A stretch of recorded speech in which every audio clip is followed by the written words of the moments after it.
We're here with the great Jon Morosi, MLB Insider. Now, Jon, just talk about the significance of this historic series, the first ever regular season game here in Seoul, Korea.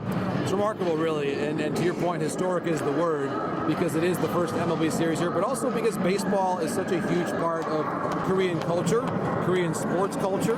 We're not far at all from where they hosted the baseball competition at the 1988 Summer Olympic Games, won by the U.S. Robin Ventura was on that team, Jim Abbott was on that team. KBO, professional baseball here in Korea, is only about 40 years old. And so a moment like this, where Chan-Ho Park is going to be honored, of course, he played for both the Dodgers and the Padres, most notably, of course, for the Dodgers. It's just a celebration of all that Korean baseball has been and is still becoming. And this is a beautiful facility.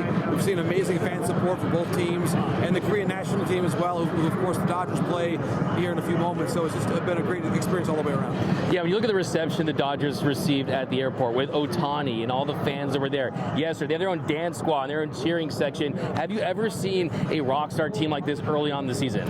I haven't. This is really a unique experience. You think back more than a decade ago, the Phillies built this rotation for the ages, but they didn't have the same celebrity quality that the Dodgers have. It really is remarkable, and I know on our MLB Network showcase schedule, we'll see a lot of the Dodgers this season, and I'm excited about that, because to be able to tell the story of a team like this, you maybe compare them to some NBA teams in recent years, where this collection of superstars, and not just superstars, but to your point, icons of culture. I think it's just a really amazing thing that we'll be able to talk about, that when you have Ohtani, Yamamoto, Mookie, and Freddie arriving to an airport like that and having that sort of welcome, you don't see that for baseball players very often. So this is not just a team, this is a cultural moment that I think all of us who are working in the media have to constantly think about ways to document in unique ways, because this is not something that we have really seen before as an industry. Yeah, and with Shohei Ohtani, just his star power, his magnitude, you link him up with the Dodgers. How good do you think this is for the sport of baseball to get him on a team that you're pretty much guaranteed at least an opportunity to play in the postseason, something he's never done? It's great for baseball. I think that in a lot of ways, you could have said that had he joined other teams, would have also elevated their brand. Yeah. The Dodger brand was already so high and so prominent that there's probably an interesting argument on either way with that. But I look at it this way. As Dave Roberts said not long ago, the goal of the Dodgers was to paint Japan with Dodger blue, and certainly they have done that with $1 billion of spending. It's really remarkable to see that and the quality of the roster. And I think that you're also seeing the appeal of having players recruit each other. There's probably a chance that Yamamoto would have signed with the Dodgers no matter where Shohei went, but he said it himself. It was a big part of his decision, wanting to play with Shohei Ohtani. When you're in a sport that has no salary cap, there's really no limit to what you can imagine, whether it's Roki Sasski a year from now or other acquisitions down the line. It helps because you've got an owner that wants to spend, but also you've got a farm system that's produced talent, whether it's Miller, Grove, and Stone on the pitching side of things, Outman in the outfield, Lux. You need your own internal players to really click. Will Smith is going to potentially be a multiple-time All-Star and a huge part of this organization for a long time. This is how you're able to then afford the big-time expenditures. You cannot spend and spend and spend without having your own internal players. And then you see a player like Kike who wants to come back. I mean, this is a very important part of the Dodger culture that I think has been on display. Not just the spending, not just the marketing worldwide, but they've built a lot of really good infrastructure from within where players want to be here. I love that you mentioned that, Jon, because everyone out there just acts like, oh, the Dodgers went out there and they bought all these players. At the end of the day, they have to want to be Dodgers, and they are Dodgers because of the foundation that they've laid with all these internal pieces, these homegrown talents. So I love that point. You mentioned the rotation and the roster. You look at this rotation. You got Glass now. Most starts he's made in the season is 21. You got Yamamoto adjusting to MLB. Do you think they're fine from a starting pitching standpoint, or do you think that maybe you make a run at a Blake Snell, or you try to add another piece, or do you think they're okay for now? They're okay for now. It certainly would not surprise me if they make an addition at the deadline, because now, that being said, you would expect that Kershaw's back by then, that you're going to get more and more help. Mueller's going to become more of a factor for this team as the year goes along, you hope. And so I think for all those reasons, there is the belief that the Dodger rotation on July 1 will look different than the one on April 1. But that being said, I do not expect them to sign Snell. I do not expect them to sign Montgomery. Maybe someone like Lorenzen. But when you look at their internal options, they believe in guys like Stone and Grove, and they believe that Kyle Hurt can have a big impact on this team. They hope that Sheehan's back healthy at some point as well to make an impact on this team. So I think they've got plenty of depth. Yarborough can be a multiple inning element of your team as well. So I think they're fine internally right now. And I think that now it's about letting this group of starters gel and develop some cohesion. I think Yamamoto is going to be just fine. Those people have been concerned about his spring training performances. He's an elite talent. He's going to be great, in my opinion.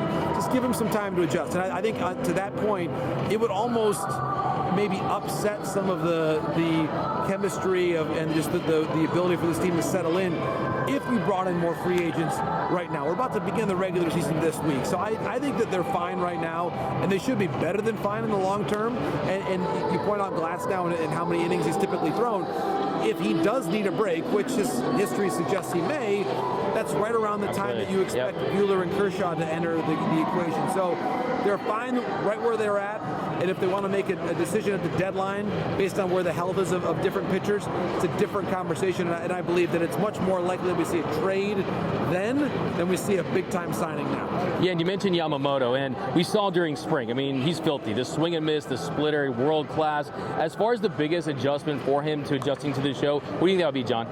I think it's the sequencing, and Dave Roberts actually spoke about this a little while ago, that finding ways to sequence your pitches differently and keep hitters off balance. There's a reason why Mark Pryor is so great and Danny Lehman is so great, to be able to put in the best game plan that you can have to get major league hitters out.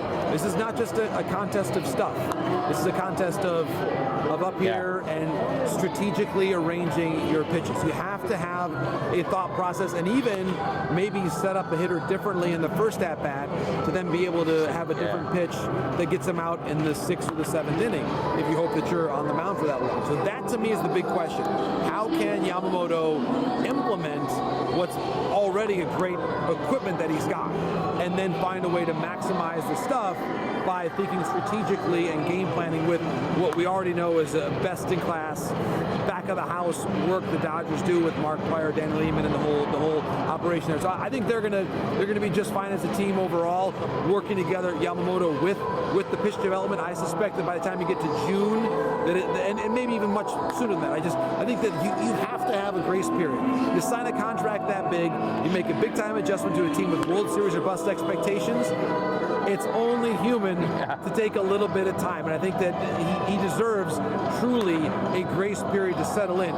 The Dodgers' hopes to win do not now and should not hinge entirely on his right arm. This is a team of 26 very talented players. Yeah, and last topic here. So the big topic right now in Dodgerland is the shortstop position. Mookie told us a little while ago he almost has a chip on his shoulder with the people that don't think he can play that shortstop position for an entire season. Do you think that is the best option for the Dodgers to have Mookie playing short for an entire 162-game season? Or do you think maybe they explore some internal options, maybe Willie Adames, a player like that, could be available? What is your assessment just of the shortstop position, John? It's a great question. I think that for now, and at least from now until the trade deadline, you keep him there, and probably for the full season. I look at Mookie as an elite athlete, an elite teammate, an elite person in every way. Like I would trust him.